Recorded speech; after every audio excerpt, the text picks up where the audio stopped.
Hello बच्चों, नमस्ते and good afternoon. Welcome to Careerwill application. आप सभी का कैरियरबिल की एप्लीकेशन पे बहुत बहुत स्वागत है भाई। कैसे हैं आप सब लोग? हाँ जी बच्चों, लाइव आ गए। विशाखा आ गई है, दीपक आ चुके हैं, रजनीश आ चुके हैं। रजनीश कह रहे वैशाली की धरती से प्रणाम। प्रणाम बेटा, खुश रहो।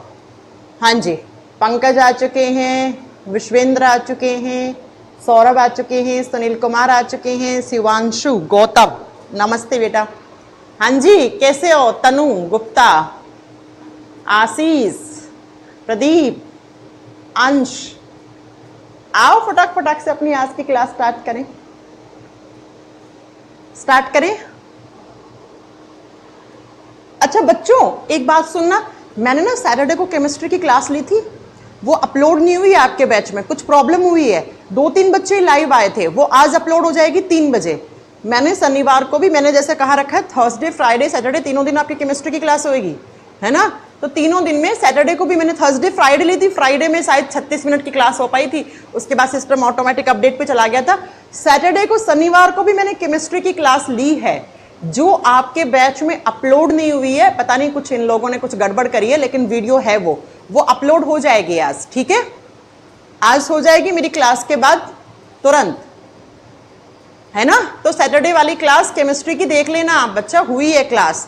2-3 बच्चे लाइव आए, तभी मैं सोचूं बच्चे लाइव क्यों नहीं आ रहे हैं। उसके बाद इन्होंने प्राइवेट सर्वर पे उसको डाल के छोड़ दिया और अपलोड में नहीं लगाया। तो बेटा वो आज हो जाएगी अपलोड, ठीक है ना? आप बिल्कुल टेंशन मत लेना, मैं अपलोड करवा दूंगी आज क्लास के बाद।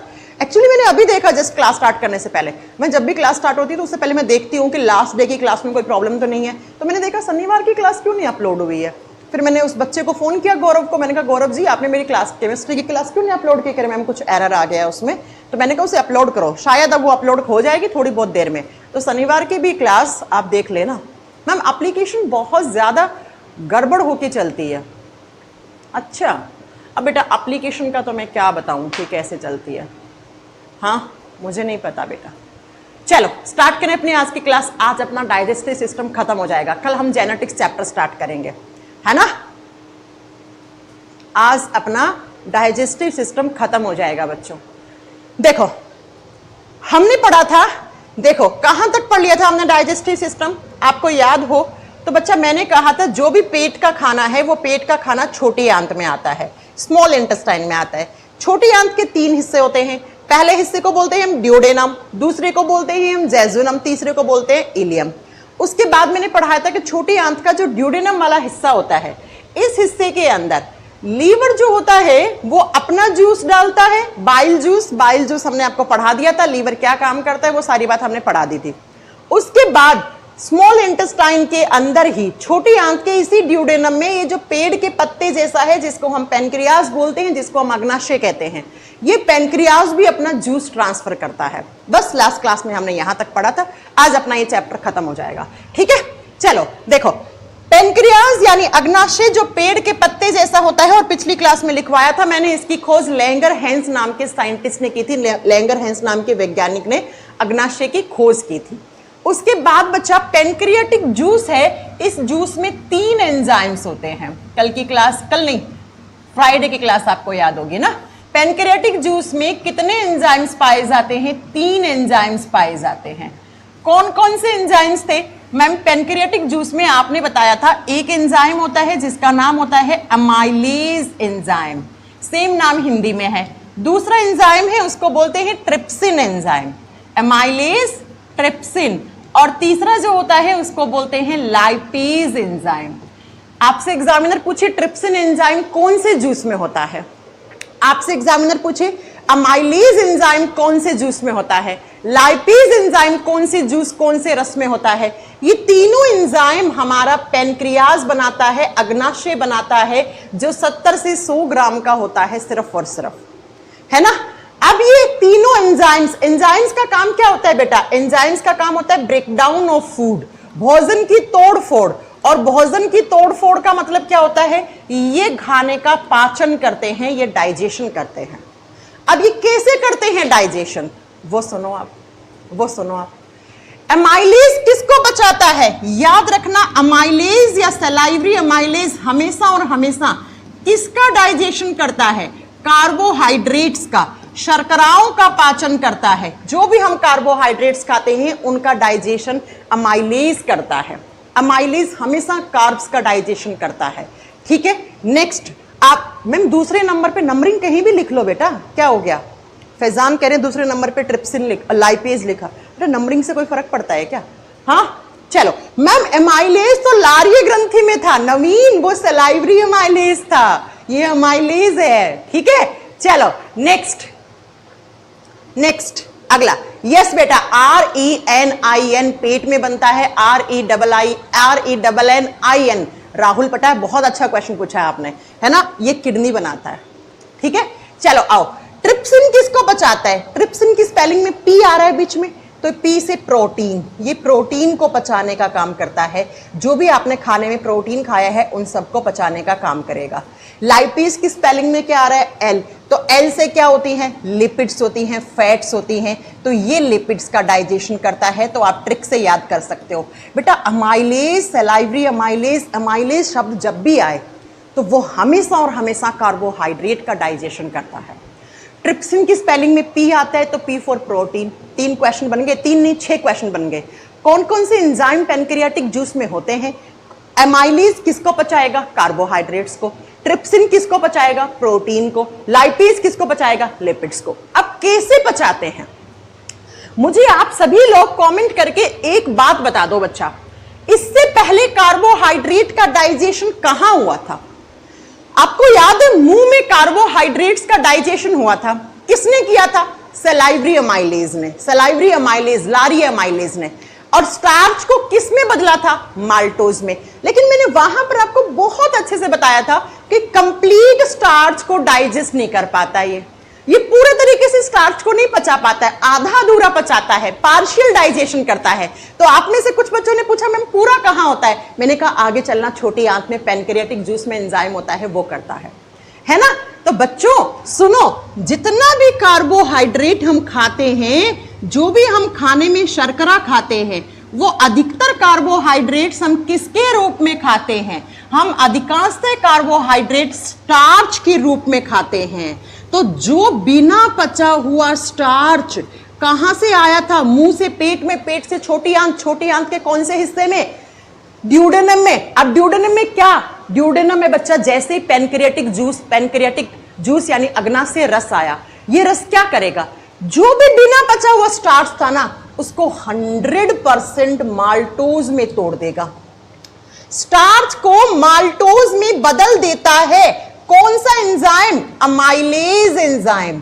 अमाइलेज एंजाइम का काम होता है पूरे तरीके से स्टार्च को माल्टोज में बदल देना। तो मुझे बताओ, स्टार्च को माल्टोज में तोड़ने का कौन कौन से एंजाइम ने काम किया? सलाइवरी अमाइलेज ने, जो हमारे मुंह में लार में था, और दूसरा अमाइलेज। अमाइलेज कहां है? अमाइलेज पैनक्रियाटिक जूस ने बनाया।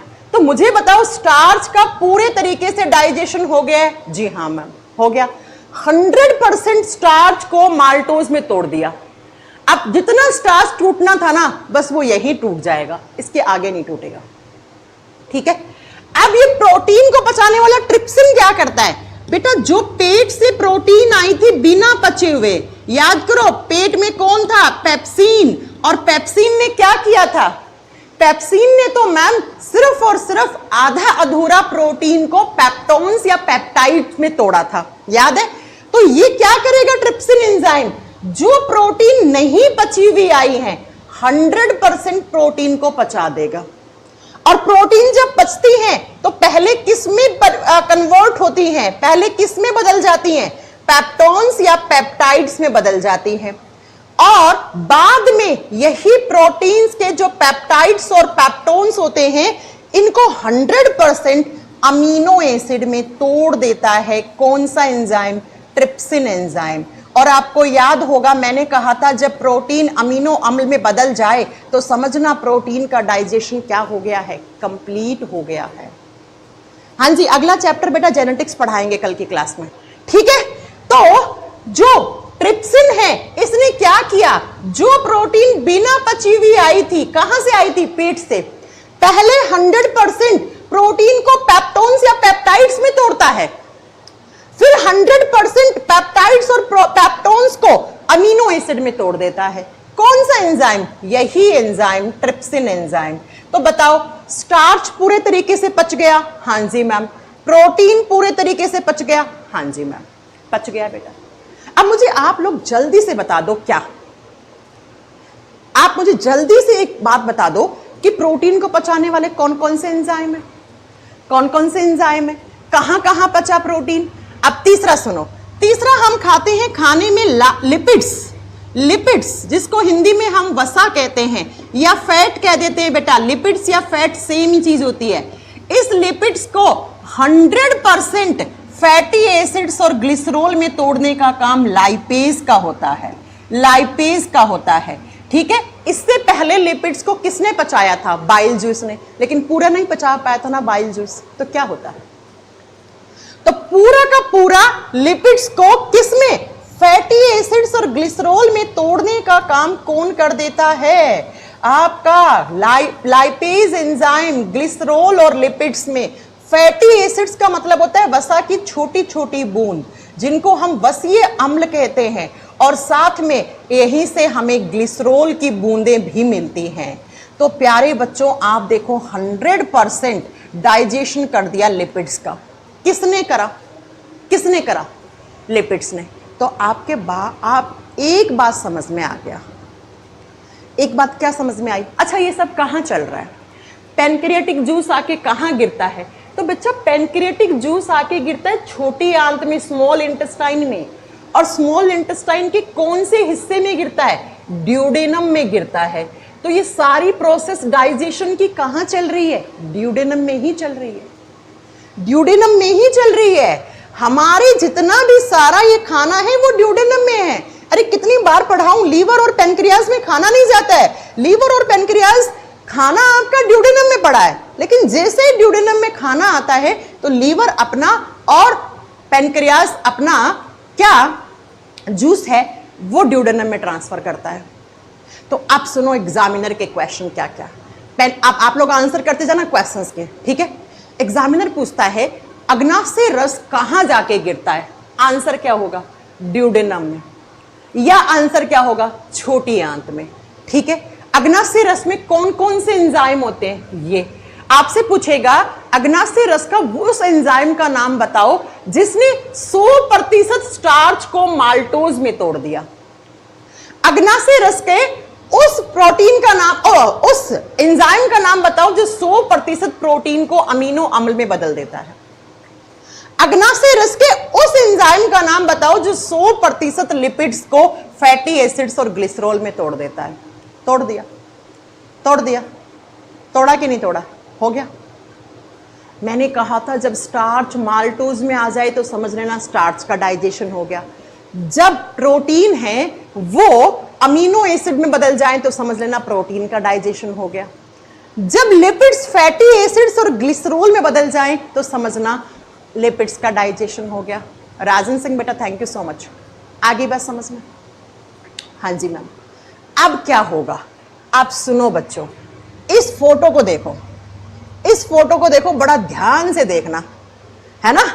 देखो, ड्यूडेनम में डाइजेशन खत्म हो जाता है बच्चों। छोटी आंत के ड्यूडेनम वाले हिस्से में भोजन का पाचन खत्म हो जाता है। हो गया खत्म। ड्यूडेनम में ये प्रोसेस होगी। अब क्या होता है? सुनो जरा, ये जब पैनक्रियाज से एंजाइम्स आते हैं, इन एंजाइम्स ने छोटी आंत के अंदर डाइजेशन कर दिया।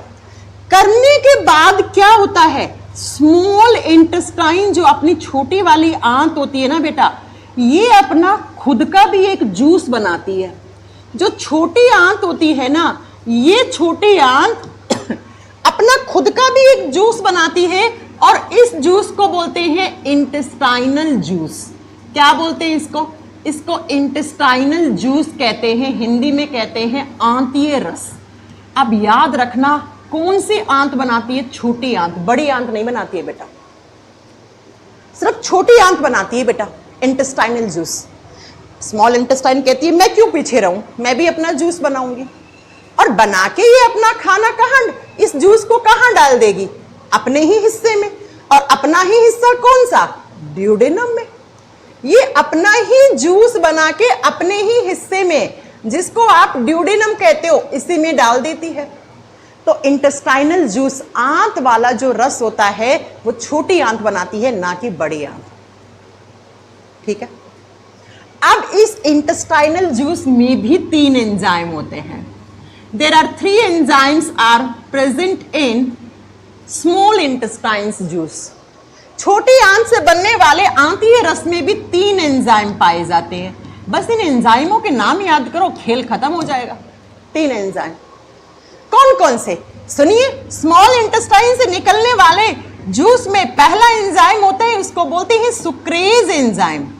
कौन सा? सुक्रेज। दूसरा कौन सा होता है? माल्टेज। सुक्रेज, दूसरा होता है बच्चों माल्टेज, और तीसरा जो होता है इसको बोलते हैं लैक्टेज।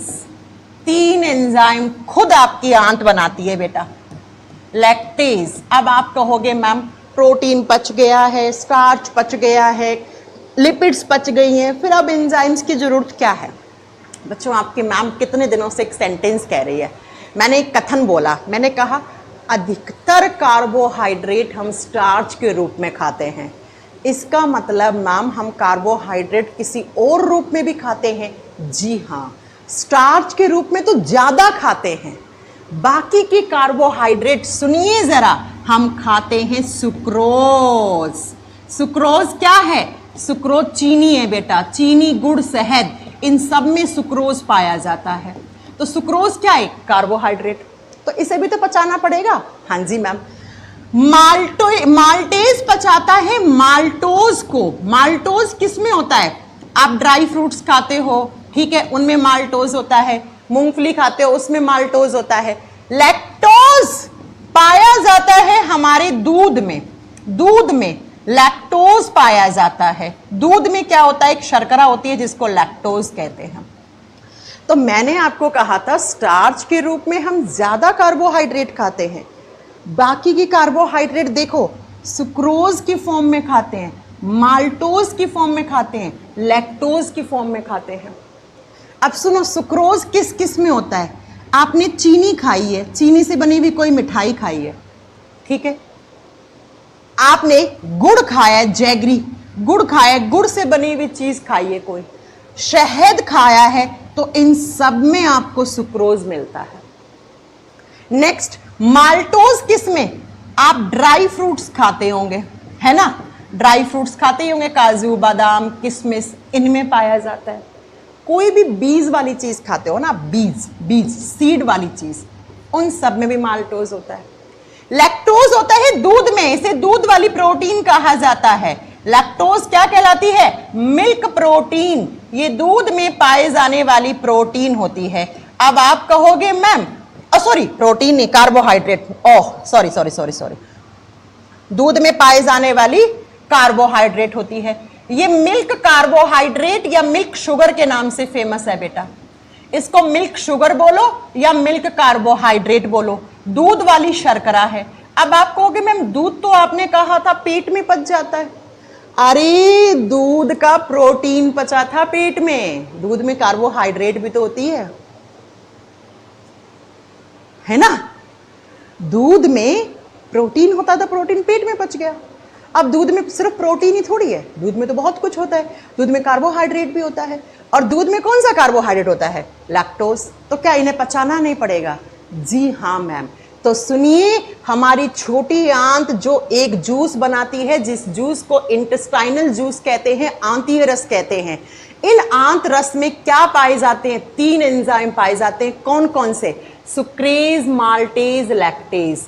जिस भी शब्द के आखिर में एज लगा हुआ होता है वो हमेशा एंजाइम होता है। सुक्रेज किसको बचाता है? सुक्रोज को। माल्टेज किसको बचाता है? माल्टोज को।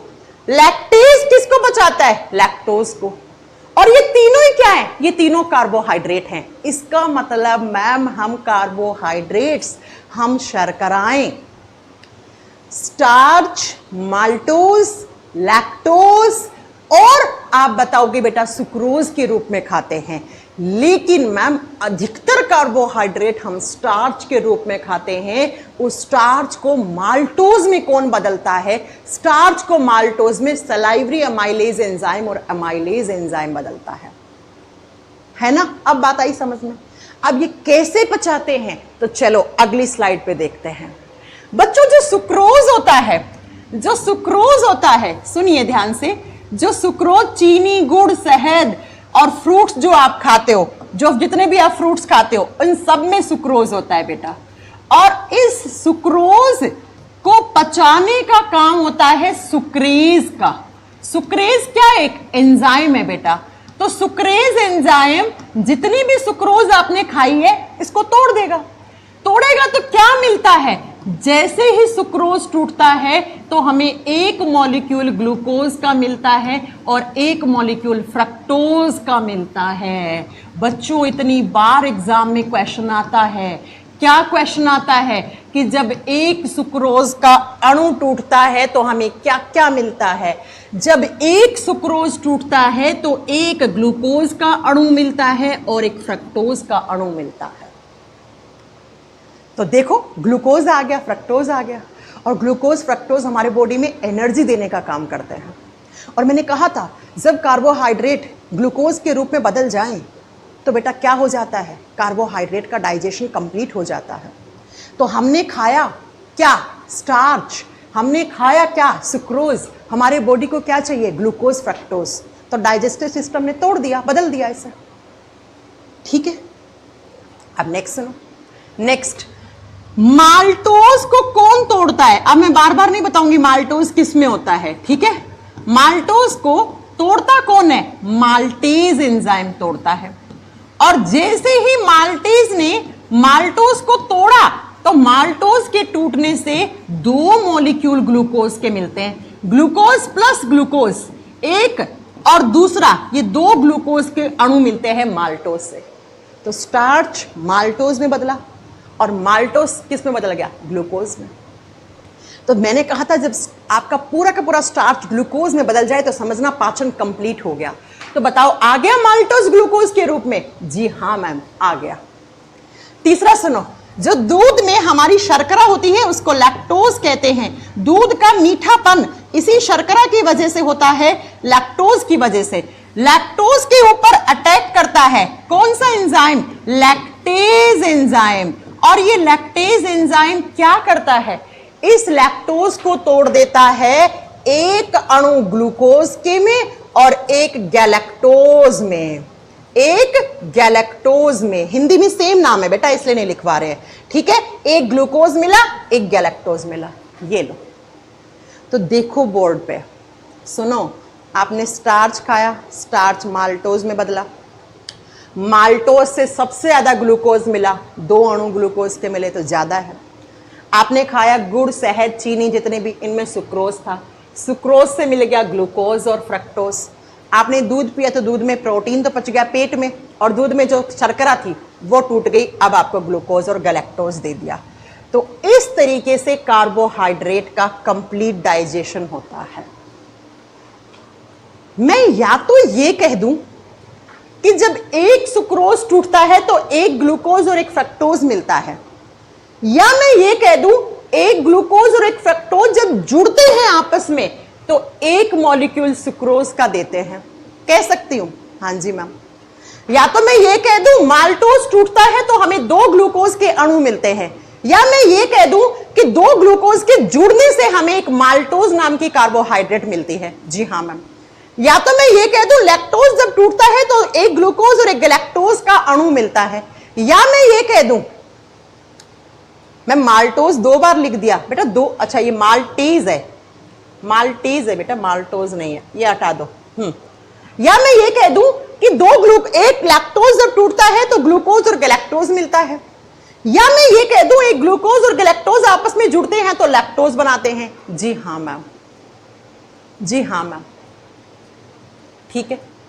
आदर्श दिमाग के साथ बैठो ना क्लास में। फ्रक्टोज क्या होता है? अभी तो पढ़ा है, फ्रक्टोज एक शुगर होती है बेटा। किस में होती है? मीठी चीजों में, चीनी, गुड़, शहद से बनी हुई चीजों में होती है।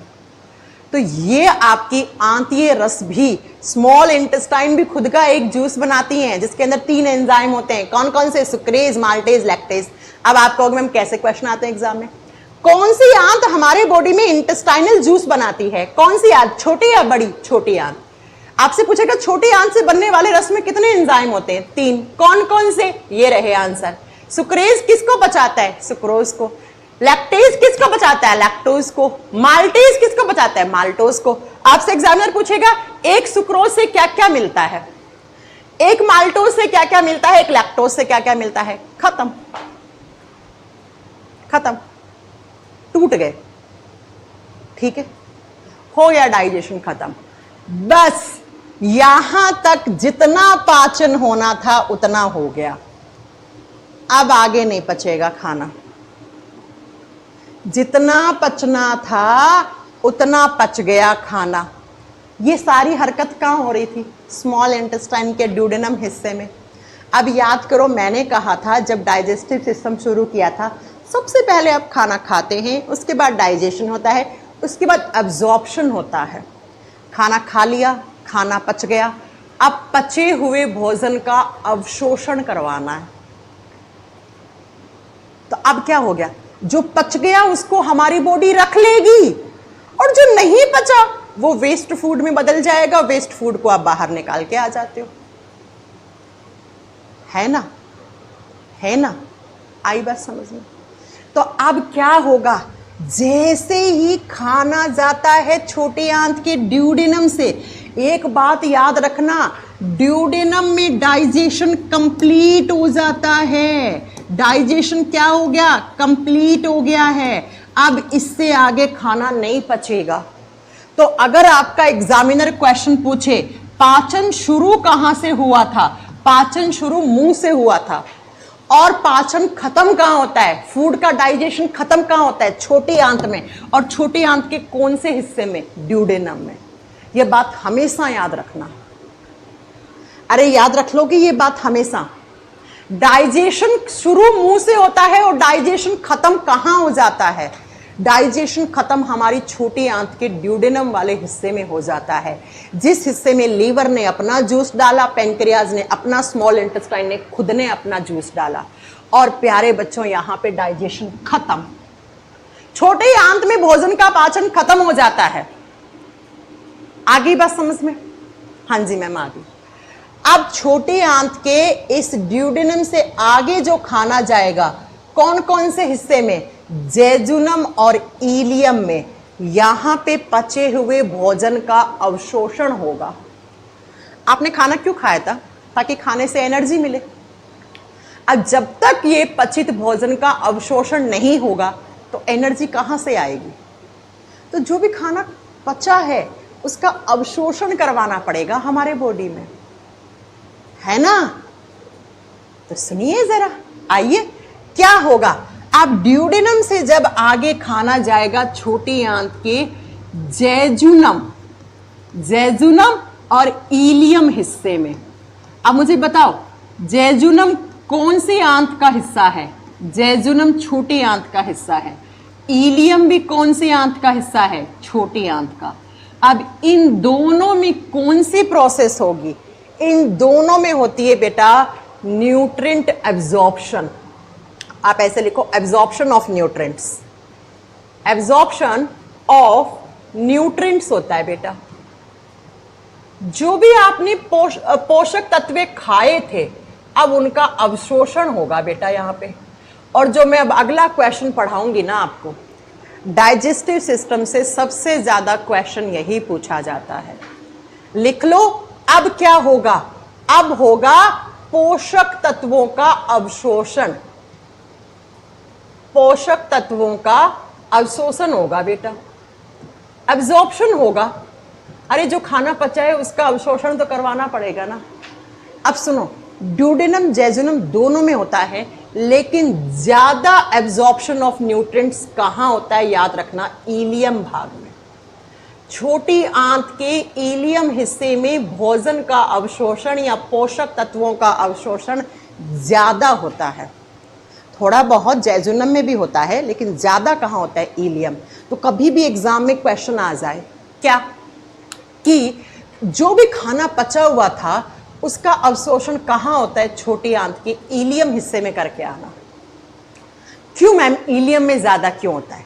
तो सुनिए, छोटी आंत के इलियम वाले हिस्से में कुछ उंगली नुमा उभरी हुई संरचनाएं पाई जाती हैं। ऐसी ऐसी उंगली नुमा उभरी हुई संरचनाएं होती हैं, फिंगर लाइक फोल्डिंग्स होती हैं। और इन्हें क्या कहा जाता है? इन्हें विलाय कहा जाता है। हिंदी में विली लिखा जाता है, हिंदी में विली कहा जाता है। छोटी आंत के इलियम वाले हिस्से में कुछ उंगली नुमा उभरी हुई संरचनाएं पाई जाती हैं जिनको विली कहा जाता है। अब बेटा, इन विली के पास सरफेस एरिया ज़्यादा होता है, इनके पास सतही एरिया ज़्यादा होता है। आप मुझे बताओ, एक लाइन मैंने ऐसे खींची, एक लाइन मैंने ऐसे खींची, सरफेस एरिया ज़्यादा किसके पास है? इसके पास। तो क्योंकि इलियम भाग के पास विलाय होती हैं और विलाय के पास सरफेस एरिया ज़्यादा होता है, तो देखो बेटा, यहाँ सरफेस एरिया है, यहाँ एरिया है खाली, यहाँ एरिया है, और इन्हीं एरिया में क्या होता है? इन्हीं एरिया में होता है एब्जॉर्प्शन ऑफ न्यूट्रिएंट्स, पोषक तत्वों का अवशोषण होता है। यहाँ पर पचा हुआ भोजन जो है उसको अवशोषित कर लिया गया है छोटी आंत के इलियम वाले हिस्से में, जिनको हम क्या कहते हैं? जिनको हम विलाय कहते हैं। मैं आपको दिखाती हूँ, देखो दिखाती हूँ कैसी होती हैं। ये देखो, ये रही विली, दिख रही है? ये रही विली, और इस विली में देखो ये सारा एब्जॉर्प्शन किया हुआ है खाने का, ये सारा ऐसा। अब बच्चों मुझे ये बताओ कि पचे हुए भोजन का मतलब क्या है? देखो, विलाय में यहां पर जो पचा हुआ भोजन है इसको लिखेंगे हम डाइजेस्टेड फूड। अरे जो खाना पच जाता है ना, सिर्फ उसी का अवशोषण होता है। बिना पचे हुए खाने को तो आंतड़ियों में फंसा देंगे तो कॉन्स्टिपेशन हो जाएगा, कब्ज हो जाएगी। इन्हीं आंतड़ियों के इस हिस्से में जब आप खाना खाते हो, बिना पचा हुआ भोजन फंस जाता है ना, तो कॉन्स्टिपेशन, कब्ज हो जाता है बेटा। उसी को कब्ज बोलते हो आप, फिर कब्ज की दवाइयां खाते रहते हो, है ना? तो क्या होता है, यहां पे सिर्फ और सिर्फ डाइजेस्टेड फूड, पचित भोजन का अवशोषण होना चाहिए बेटा, जो पच गया है। अब पचने का मतलब क्या है? Glucose, fructose, galactose, amino acids, fatty acids, glycerol, ये होता है डाइजेशन के बाद वाला। अरे जो भी प्रोटीन खाई वो प्रोटीन किसके रूप में बदल गई? अमीनो एसिड, अमीनो अम्ल के रूप में। तो अमीनो अम्ल कहाँ पर अवशोषित होंगे? यहाँ पर। जो भी कार्बोहाइड्रेट खाई वो किसके रूप में बदल गई? ग्लूकोज के रूप में, गैलेक्टोज के रूप में और फ्रक्टोज के रूप में, है ना? ग्लूकोज, गैलेक्टोज और फ्रक्टोज। तो कार्बोहाइड्रेट यहां पर ऐसे अवशोषित हो गई। मैं इधर कर देती हूँ स्लाइड, शायद आपको ना दिखे। ये लो। और जो भी आपने फैट खाया था वो फैट किसके रूप में बदल गया था? फैटी एसिड्स और ग्लिसरॉल के रूप में बदल गया था। तो ये लो बेटा, ये होता है पचित भोजन का मतलब, ये होता है डाइजेस्टेड फूड का मतलब। हमारे बॉडी में खाना खाने से अमीनो एसिड आ गया, ग्लूकोज आ गया, गैलेक्टोज आ गया, फ्रक्टोज आ गया, फैटी एसिड्स आ गए, ग्लिसरॉल्स आ गए। ये लो, ये लो, आ गए, है ना? आदर्श कह रहे हैं मैम हम डायरेक्ट ग्लूकोज लेंगे तो वो डाइजेस्ट होगा क्या? भाई साहब थोड़ा ढंग से पढ़ लेते। डायरेक्ट ग्लूकोज तो इंस्टेंट एनर्जी देता है भाई साहब। क्यों? क्योंकि ग्लूकोज को और छोटा तोड़ ही नहीं सकते हो आप। Glucose is the simplest carbohydrate, बहुत बार पढ़ाया आपको, ठीक है? तो पचित भोजन का मतलब ये है बेटा, इन सब का अवशोषण हो गया। कहाँ हुआ? छोटी आंत के विलाय भाग में। एग्जामिनर के क्वेश्चन सुनो। एग्जामिनर क्वेश्चन क्या क्या पूछता है? पचे हुए भोजन का, न्यूट्रिएंट्स का एब्जॉर्प्शन कहाँ होता है? छोटी आंत में। छोटी आंत के कौन से हिस्से में? तो क्या बताओगे? इलियम में। इलियम में क्या होती हैं? उंगली नुमा उभरी हुई संरचनाएं क्या कहलाती हैं? विलाय कहलाती हैं। अब आप सोच रहे होंगे मैम यहां पे ये न्यूट्रिएंट्स पड़े हैं तो एनर्जी ब्रेन के पास कैसे जाती है? बेटा इसी विलाय में अंदर की तरफ ब्लड वेसल्स होती हैं, रक्त वाहिकाएं होती हैं, ये सब कुछ घुलता है आपके खून के अंदर। ये सारी चीजें मिक्स हो जाती हैं खून के अंदर, और खून तो भैया 24 घंटे 7 दिन ऐसे घूम रहा है, ऐसे। तो यही खून इन सारी चीजों को उठाएगा, ब्रेन के पास पहुंचा देगा। यही खून इन सारी चीजों को उठाएगा, किडनी के पास छोड़ आएगा, तो किडनी को एनर्जी मिल गई इन सब से। यही खून आपके हार्ट के पास जाता है तो हार्ट के पास छोड़ आएगा। अरे जब ब्लड की रिपोर्ट चेक करवाते हो तो उस रिपोर्ट में आता है कितना ग्लूकोज है, कितने अमीनो एसिड्स हैं, कितना फैटी एसिड्स है, कितना ग्लिसरॉल है, क्योंकि ये सब कुछ किस में मिक्स हो जाता है? खून में मिक्स हो जाता है ना? ठीक है, तो पचा हुआ भोजन खून में घुल के हमारे पूरे ऑर्गन्स के पास पहुंच जाता है, तो पूरे ऑर्गन्स को एनर्जी मिल गई। तो अगर आप खाना नहीं खाओगे तो खाना पचेगा नहीं, पचेगा नहीं तो ये सब नहीं बनेगा, ये सब नहीं बनेगा तो आपके बॉडी में एनर्जी नहीं आएगी। लो खत्म। ठीक है, तो पचे हुए भोजन का अवशोषण इलियम भाग के विलाय में हो गया। इसको स्टार कर लेना, इस क्वेश्चन को, सबसे ज्यादा इस चैप्टर से क्वेश्चन आता है ये। टेक्नीशियन ग्रेड 3 में, एएलपी में, एनटीपीसी में, ग्रुप डी में, सीजीएल में, हर पेपर में आता है ये क्वेश्चन। अब बच्चों जो बिना पचा हुआ खाना था, कैसा? Undigested, undigested food. अनडाइजेस्टेड का मतलब क्या होता है? बिना पचा हुआ, अपचित भोजन। जो खाना नहीं पचा है भैया, नहीं पच पाया एंजाइम्स में, अपचित भोजन, पता है वो कहाँ जाएगा? वो अब छोटी आंत से बाहर निकल के लार्ज इंटेस्टाइन में जाएगा, बड़ी आंत में जाएगा बेटा। अब छोटे आंत में जो बिना पचा हुआ भोजन था वो कहाँ चला गया है? वो आगे छोटी आंत ने ट्रांसफर कर दिया बड़ी आंत में। सुनो कैसे। मैंने तो बहुत क्वेश्चन करवा दिए, कुछ क्या रोशन, दुनिया जहान के क्वेश्चन करवा दिए इस चैप्टर में। देखो इस फोटो में, खाना खाया, छोटी आंत में पच गया, जी मैम पच गया, जितना पचना था पच गया। अब आगे डाइजेशन नहीं होगा। मैं तो बोल चुकी हूँ डाइजेशन कंप्लीट हो गया है। अब आगे बड़ी आंत में कोई एंजाइम ही नहीं होते हैं, और बिना एंजाइम के डाइजेशन हो सकता है क्या? नहीं हो सकता है। तो अब जो बिना पचा हुआ खाना छोटी आंत में था ना, ये छोटी आंत के इलियम हिस्से से होता होता ऐसे बड़ी आंत में जाएगा। ये आपकी बड़ी आंत होती है बेटा, ऐसे इसमें जाएगा। तो याद रखना, जो खाना छोटी आंत तक आते आते नहीं पचा, सिर्फ वही खाना बड़ी आंत में जाता है। पचे हुए का तो अवशोषण हो गया, खून में घुल गया, बिना पचा हुआ है ये। अब बिना पचा हुआ खाना कहाँ गया? लार्ज इंटेस्टाइन में। तो लिखो बड़ी आंत, लार्ज इंटेस्टाइन में आ गया। और लार्ज इंटेस्टाइन की लंबाई मैंने बताया था, छोटी आंत से लंबाई कम होती है इसकी। बड़ी आंत, और बड़ी आंत जो होती है बच्चों, इसकी लंबाई मैम ने कितनी बताई थी? सिर्फ 1 से 1.5 मीटर। कुछ कुछ बुक्स वाले 1 से 1.25 मीटर लिखते हैं, ठीक है, जिन लोगों की हाइट कम है उसमें 1.25 मीटर की रह जाती है। जबकि इसका जो डायमीटर होता है, इसका व्यास होता है, वो 3 इंच का होता है। इसका डायमीटर ज्यादा होने की वजह से इसको बड़ी आंत बोलते हैं, ना कि इसकी लंबाई की वजह से। ठीक है, और बड़ी आंत में पीछे से क्या आया है मुझे बता दो?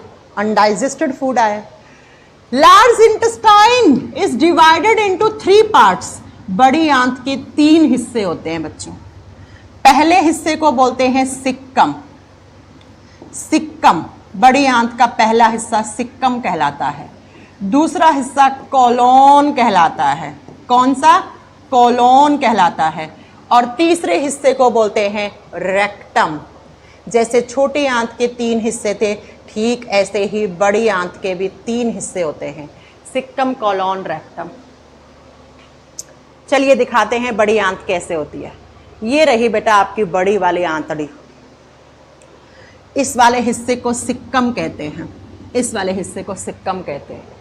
ये जो बड़ा सा ट्यूब है ना, इसको कोलोन कहते हैं। Colon is the largest part of large intestine. Colon बड़े आंत का सबसे बड़ा हिस्सा होता है। और लास्ट में ये जो पाउच बन रहा है ना, थैली जैसा, इसको रेक्टम कहते हैं। और रेक्टम का जो आखिरी मुंह होता है ना, उसी को आप एनस कहते हो, गुद्दा कहते हो, जहां से आप मल को बाहर निकालते हो। ठीक है, तो बड़ी आंत का सबसे बड़ा हिस्सा कौन सा है? कोलोन। ये लार्जेस्ट पार्ट है, छोटा मोटा नहीं पूछा जाता है, लार्जेस्ट पार्ट है। ये बड़ी आंत का सबसे बड़ा हिस्सा है, सबसे बड़ा हिस्सा, सबसे बड़ा हिस्सा। अब बच्चों क्या होगा, सुनो क्या होगा बड़ी आंत में। पहले मुझे बताओ, क्या लार्ज इंटेस्टाइन में डाइजेशन हो सकता है? नहीं मैम, खत्म हो गया डाइजेशन तो। क्या लार्ज इंटेस्टाइन में भोजन का अवशोषण हो सकता है? खत्म हो गया वो तो। अब क्या होगा? अब सुनो क्या होगा इस सिक्कम में। इस सिक्कम और कोलोन में इन्हें कहा जाता है हाउस ऑफ बैक्टीरिया। बड़ी आंत के सिक्कम और कोलोन भाग में बहुत सारे बैक्टीरिया पाए जाते हैं, जीवाणु पाए जाते हैं, इसीलिए इनको बोलते हैं जीवाणुओं का घर। ये जीवाणुओं का घर है बेटा, हाउस ऑफ बैक्टीरिया है ये। यहाँ पे बहुत सारे बैक्टीरिया होते हैं। मैम हमारे बॉडी में बैक्टीरिया होते हैं? जी हाँ, अगर आपने नहीं सुना है तो सुन लीजिए। बैक्टीरियाज अच्छे भी होते हैं, खराब भी होते हैं। अच्छे वो होते हैं जो हमें बीमारियां नहीं करते, खराब वो होते हैं जो हमें बीमारियां कर देते हैं। तो बैक्टीरियाज तो अच्छे और बुरे दोनों होते हैं। कभी सुने वायरस अच्छे होते हैं? नो, वायरस कभी अच्छे नहीं होते। ठीक है, आइए सुना। सिक्कम और कोलोन को कहा जाता है हाउस ऑफ बैक्टीरिया, क्योंकि इनमें बहुत सारे बैक्टीरिया पाए जाते हैं। कौन से प्रजाति के बैक्टीरिया? तो सुनिए, इसमें पाए जाते हैं Escherichia coli bacteria. Escherichia coli bacteria, Escherichia coli नामक जीवाणु पाए जाते हैं, जिनको शॉर्ट फॉर्म में हमेशा ई कोलाई लिखा हुआ आता है। कौन से? ई कोलाई बैक्टीरिया पाए जाते हैं। अब मैम ये बैक्टीरिया क्या करते हैं? कुछ ना कुछ तो कर ही रहे होंगे भाई साहब, तभी तो हैं। ठीक है, कुछ ना कुछ तो कर ही रहे होंगे।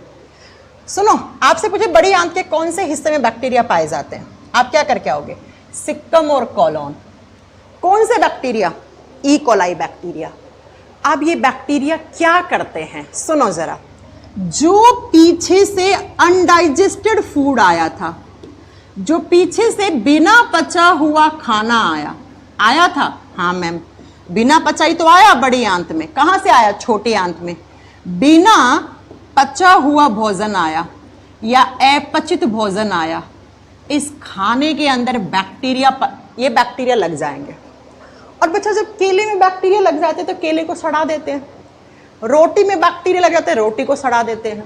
ठीक ऐसे ही अनडाइजेस्टेड फूड जो आता है, इसमें ई कोलाई बैक्टीरिया आके गिर जाते हैं, और ये बैक्टीरिया क्या कर देते हैं? इस बिना पचे हुए भोजन को सड़ा देंगे, गला देंगे, इसमें बदबू आने लग जाएगी। और इसी को कहते हैं waste food. Waste food, waste food को बोलोगे आप अपशिष्ट भोजन, जिस भोजन का काम हमारे बॉडी में कुछ भी नहीं था। इसे इंग्लिश में फीकल भी बोलते हैं। मल, मल होता है बेटा ये अपशिष्ट भोजन या मल। मल का मतलब समझते हो? खराब खाना। समझ रहे होंगे सब लोग।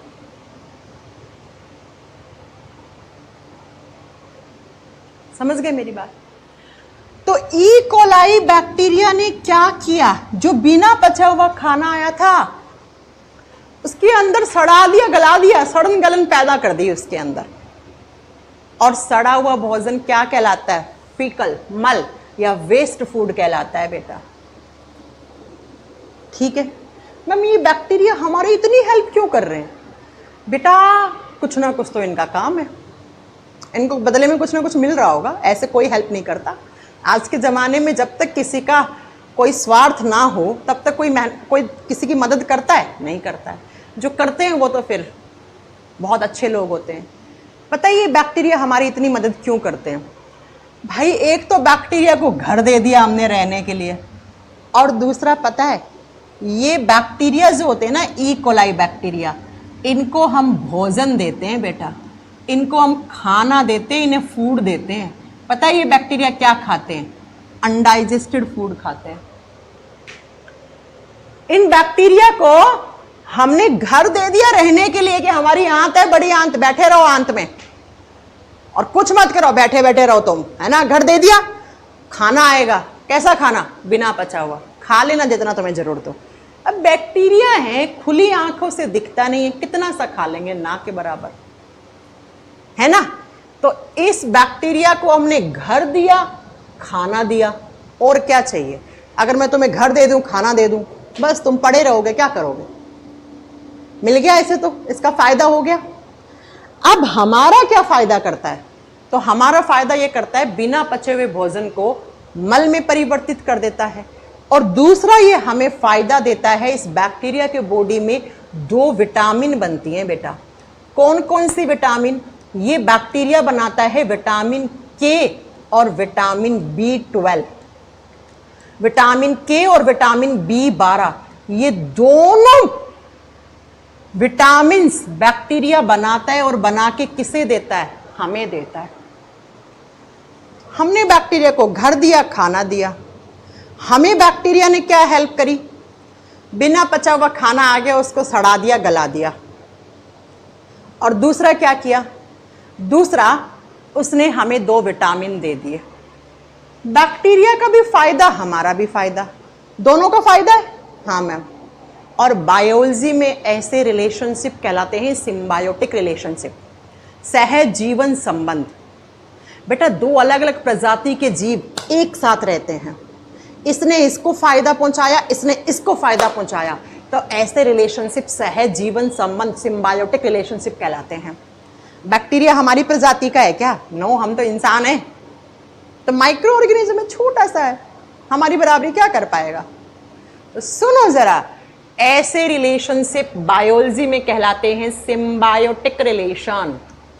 सिम्बायोटिक रिलेशन क्या होता है बेटा? ऐसा रिलेशन जिसमें 2 अलग अलग प्रजाति के जीव एक साथ रहते हैं, एक साथ जीवन यापन करते हैं, और एक दूसरे को फायदा पहुंचाते हैं, नुकसान नहीं पहुंचाते हैं बेटा। तो बैक्टीरिया ने तो हमारा भला कर दिया, हमने इसका भला कर दिया, ठीक है, हो गया। तो ये रिलेशन क्या कहलाया? सिम्बायोटिक रिलेशन कहलाया बेटा, सहज जीवन संबंध कहलाया। सह का मतलब साथ, जीवन का मतलब जीवन यापन करने वाले, संबंध मतलब रिश्ता बना के, रिश्ता बना लिया इसने हमारे साथ, हमारी आंतड़ियों के साथ, ठीक है, हो गया, हो गया। आ गई बात समझ में? चलो, तो बैक्टीरिया ने हमारी ये हेल्प कर दी मैम, ओके। अब सुनो, लार्ज इंटेस्टाइन का ये जो सिक्कम वाला हिस्सा होता है, इसी हिस्से में एक वेस्टिजियल ऑर्गन होता है। बच्चों वेस्टिजियल ऑर्गन्स क्या होते हैं? आपकी मैम ने आपको पढ़ाया था, अवशेषी अंग, ऐसे अंग जो हमारे बॉडी में हैं लेकिन काम में नहीं आते हैं, उन्हें हम वेस्टिजियल ऑर्गन कहते हैं। और 5 बताए थे, उसमें से एक का नाम बताया था अपेंडिक्स। और ये पता है अपेंडिक्स कहाँ होता है? ये बड़ी आंत के सिक्कम वाले हिस्से में ही होता है। ये रहा, दिखाते हैं आपको, आइए जरा। लार्ज इंटेस्टाइन का सिक्कम वाला हिस्सा होता है, उसमें कीड़े के आकार का एक वेस्टिजियल ऑर्गन होता है, उस वेस्टिजियल ऑर्गन का नाम होता है अपेंडिक्स। इस फोटो में देखो, आपको अपेंडिक्स दिख रहा होगा। कहाँ दिख रहा है अपेंडिक्स? ये रहा सिक्कम हिस्सा, और इसमें कीड़े के आकार का ये अपेंडिक्स है बच्चों।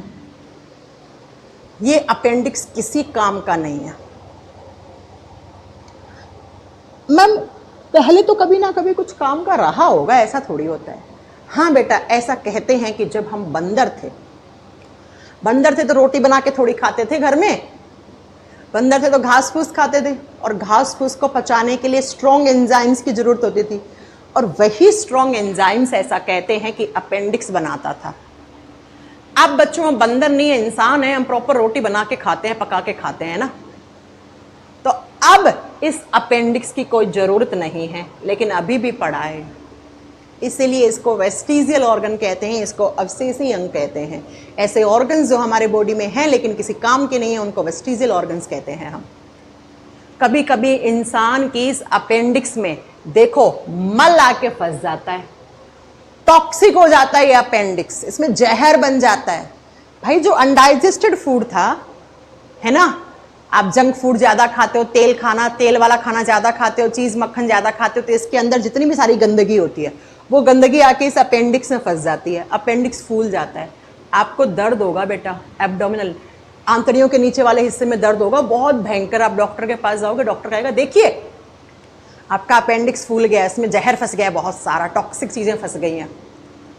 तो आपका दर्द कम करने के लिए दवाइयाँ देगा या पेन किलर देगा, नहीं आराम आएगा। डॉक्टर कहेगा अपेंडिक्स इतना फूल गया, फट सकता है, अपेंडिक्स का ऑपरेशन करवाना पड़ेगा। तो डॉक्टर क्या करता है, डॉक्टर इस अपेंडिक्स को काट के बाहर निकाल के डस्टबिन में डाल देता है। इसी को बोलते हैं अपेंडिक्स का ऑपरेशन करवाना, इसी को कहते हैं अपेंडिक्स का ऑपरेशन करवाना। ठीक है, तो एग्जाम में क्वेश्चन क्या आएगा, एग्जाम में क्वेश्चन आएगा बड़ी आंत के कौन से हिस्से में एक वेस्टिजियल ऑर्गन होता है, सिक्कम में। और सिक्कम और कोलोन में बैक्टीरियाज होते हैं, कौन से बैक्टीरिया, ई कोलाई बैक्टीरिया। अभी सारे क्वेश्चंस करवा दूंगी मैं आपको, हो गया। अब बच्चा सिक्कम और कोलोन में वेस्ट फूड बन गया, बन गया। क्रोनोलॉजी समझते जाओ आप, ये सारे नोट्स में लिखा हुआ है बेटा, एक एक चीज, ये सब समझाने के लिए है। मैम आप इंदौर आओगे? यस हिमांशु, मैं इंदौर आऊंगी। अभी तक तो 99.99% कंफर्म है मैं इंदौर जा रही हूँ। इंदौर मीटअप है ना कैरियरविल का 27 तारीख को, तो मैं 26 तारीख को निकल जाऊंगी यहाँ से फ्लाइट पकड़ के, जयपुर से डायरेक्ट इंदौर।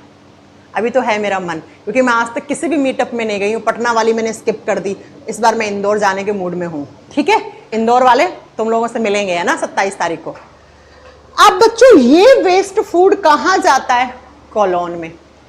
भैया देखो ना इस फोटो में, यहां पे बैक्टीरिया थे ऐसे सिक्कम में, बैक्टीरिया ने क्या करा, वेस्ट फूड बदल दिया, वेस्ट फूड में बदल दिया। अब ये वेस्ट फूड ऐसे आगे जाएगा, आगे जाएगा, कहां से जाएगा, कोलोन में जाएगा ऐसे।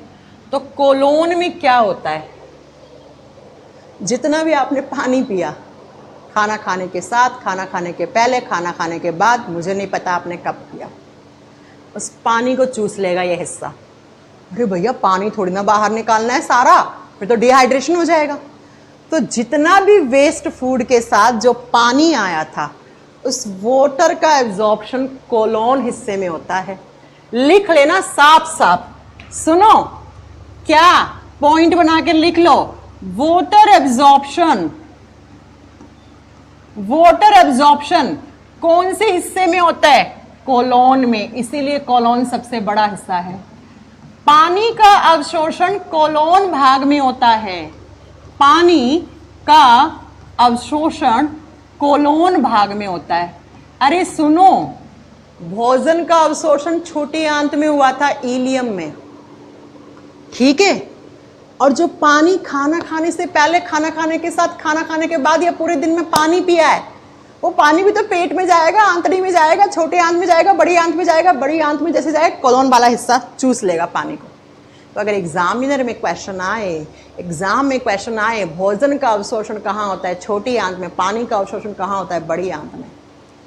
अब बच्चों आप किसी भी चीज में से पानी निकाल देते हो तो वो क्या बन जाती है, हार्ड बन जाती है, हार्ड बन जाती है।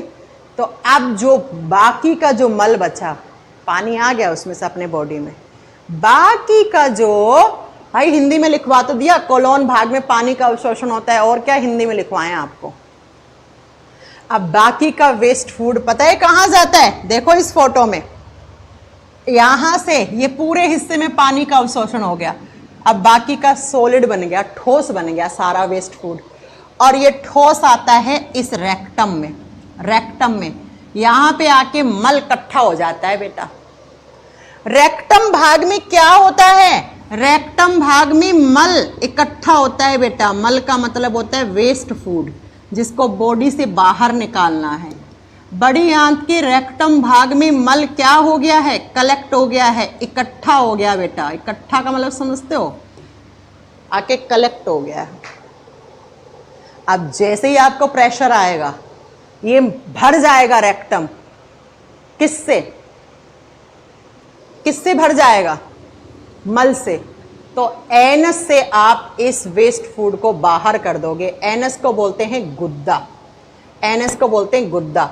और इसी एनस हिस्से की ओपनिंग होगी और आप इससे क्या कर दोगे? इस मल को एक्सक्रीट आउट कर दोगे। एक्सक्रीट आउट का मतलब होता है उत्सर्जन कर दोगे बेटा, उत्सर्जन करना, उत्सर्जन कर दोगे, इसको बाहर निकाल दोगे। ये लो आपका डाइजेस्टिव सिस्टम खत्म। इजामुल खान इतने क्यों अपने नाम के कमेंट कर रहे हो भाई? हाँ खत्म। अब सुनो, बड़ी आंत से बनने वाले क्वेश्चंस फटाक फटाक करवा दूं मैं आपको। बड़ी आंत के कितने हिस्से होते हैं? 3। बड़ी आंत के कौन से हिस्से में अपेंडिक्स होता है? सिक्कम में। बड़ी आंत के कौन कौन से हिस्से में बैक्टीरिया होते हैं? जीवाणुओं का घर बड़ी आंत कहलाता है। बड़ी आंत के सिक्कम और कोलोन में होते हैं, ठीक है। बड़ी आंत के सिक्कम और कोलोन हिस्से में कौन से जीवाणु होते हैं? Escherichia coli, E coli. ये जीवाणु क्या खाते हैं? Undigested food. हमें कौन कौन से विटामिन देते हैं? विटामिन के और विटामिन B12 हमारे बॉडी को देते हैं। हमारे बॉडी में बैक्टीरिया कौन से रिलेशन में रहते हैं? सिम्बायोटिक रिलेशन में, सहज जीवन संबंध में। बड़ी आंत के कौन से हिस्से में पानी का अवशोषण होता है? कोलोन में। और बड़ी आंत के कौन से हिस्से में मल जाके इकट्ठा होता है, इकट्ठा होता है, कलेक्ट होता है एक जगह? तो कौन से हिस्से में होता है बेटा? रेक्टम में। और वेस्ट फूड को कहां से निकाल देते हो? एनस से। खत्म आपका डाइजेस्टिव सिस्टम। याद है मैंने कहा था डाइजेस्टिव सिस्टम शुरू कहां से होता है? मुंह से। खत्म कहां होता है? एनस तक। तो माउथ और एनस के बीच में ये सब कुछ पढ़ा दिया। ऐसा कोई नाम नहीं है जो आप ना जानते हो। ये आपका डाइजेस्टिव सिस्टम कंप्लीट हो गया।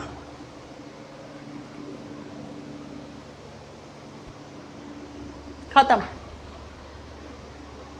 ना मेरे बाल झड़ते हैं, बताएंगे किसी दिन जब मूड में होंगे, उस दिन बताएंगे बाल झड़ने से कैसे बचाओ। हाँ जी, खत्म डाइजेस्टिव सिस्टम। कितने क्वेश्चन बनते हैं इस चैप्टर से भैया? दांत क्या होते हैं, कितने प्रकार के होते हैं, बच्चे में कौन सा दांत पहले आता है, कौन से बाद में आता है, अकल की दाढ़ कितनी होती है, डेंटल फॉर्मूला क्या होता है, जीभ के कौन से हिस्से में मीठा टेस्ट होता है, कौन से पे खट्टा होता है, कौन से पे नमकीन होता है, फूड पाइप में कौन से मूवमेंट से खाना पेट में पहुंचता है, पेट में कौन सा एंजाइम होता है, पेट में कौन सी ग्रंथियां होती हैं, पेट में किसका पाचन होता है, पेट से खाना कहाँ जाता है, छोटी आंत में छोटे आंत के कितने हिस्से होते हैं, ड्यूडेनम में क्या होता है, लीवर कौन सा जूस बनाता है, पेनक्रियास कौन सा जूस बनाती है, पेनक्रियाटिक जूस में कौन से एंजाइम होते हैं, लीवर वाले जूस में एंजाइम होते हैं कि नहीं होते हैं, किसको पचाता है बाइल जूस, बाइल जूस ज्यादा बन जाता है तो कहाँ स्टोर हो जाता है। ये क्वेश्चंस बोल रही हूं मैं, ये क्वेश्चंस बोल रही हूं मैं, है ना। फिर आपसे पूछेगा छोटी आंत के कौन से हिस्से में भोजन का अवशोषण होता है, कहां पर हमारे बॉडी में पानी का अवशोषण होता है, कौन से बैक्टीरिया रहते हैं, बैक्टीरिया कौन से विटामिन देते हैं, क्या खाते हैं बैक्टीरिया। आपसे पूछेगा बड़ी आंत के कौन से हिस्से में मल आके इकट्ठा होता है, बड़ी आंत के कौन सा हिस्सा जब खुलता है तो एनस भाग कहलाता है। सारे क्वेश्चंस कर लेना बेटा अपने आप, कर लेना बेटा अपने आप। मैंने इतना अच्छे से ये चैप्टर पढ़ा दिया है, इसमें से कोई भी ऐसा नाम नहीं है जो आप ना जानते हो। ये सब पढ़ा दिए बेटा, देख लो। ये पूरा आपका बॉडी है, ये देखो, liver, gastric glands, intestinal glands, salivary glands, pancreas, ये जीभ, ये दांत के प्रकार पढ़ाए, दांत के स्ट्रक्चर पढ़ाई, सलाइवरी ग्लैंड्स पढ़ाई, फूड पाइप में पेरिस्टाल्सिस होता है, पेट होता है, छोटी आंत होता है, छोटी आंत में लीवर पेनक्रियाज पढ़ाए, फिर लीवर पेनक्रियाज डिटेल में पढ़ाए मैंने, है ना। फिर मैंने बड़ी छोटी आंत का विलाय भाग पढ़ाया, फिर लार्ज इंटेस्टाइन पढ़ाई। इसी के साथ आपका ये चैप्टर फिनिश हो गया बेटा। आप सुनिए जरा, कल हम पढ़ाएंगे जेनेटिक्स चैप्टर, 2 क्लास में खत्म हो जाएगा। अनुवांशिकी विज्ञान पढ़ाएंगे कल और परसों में। जेनेटिक्स चैप्टर पढ़ेंगे, आ जाना कल, खत्म। और केमिस्ट्री की क्लास जो अपलोड नहीं हुई है वो अभी चेक कर लूंगी, हो गई होगी, अभी तक तो अपलोड नहीं हुई होगी। मैंने शनिवार को प्रॉपर लाइव क्लास ली है। 2-3 बच्चे आए थे, मुझे नहीं पता, वो कह रहे थे हम कंप्यूटर से देख रहे हैं तो क्लास, फोन में देख रहे हैं तो क्लास नहीं लगी है। ऐसा कुछ है क्या? मुझे नहीं पता, ऐसा कुछ है क्या? ठीक है मैम, सिलेबस कब खत्म होगा? अरे रुक जा, थम जा, सिलेबस। मैम आप अपने बेटे को लेके जाओगे क्या? भाई बेटा कैसे रह लेगा मेरे बिना? जी मैं बिल्कुल अपने बच्चे को इंदौर लेके जाऊंगी। 1 साल का बेटा है मेरा, 13 महीने का बेटा है, कैसे रह लेगा मेरे बिना? बिल्कुल लेके जाऊंगी मैं। ठीक है मैम, हमें बहुत नींद आती है। बेटा नींद उसी को ही आती है दिन में जिसको जीवन में कुछ करने की तमन्ना नहीं होती है ना? नींद आ रही है, बताओ बेटा, नींद उसी को ही आती है जिसके सपनों में जान नहीं होती। नहीं तो नींद उड़ जाए बेटा। चलो बच्चों, इस बार सिलेक्शन ले लेना तुम लोग। नींद आती है, उबासी आती है, फालतू की बातें मत करो। बस अपने दिमाग में एक चीज बैठा लो, इस बार सिलेक्शन लेना है बस, कैसे भी करके।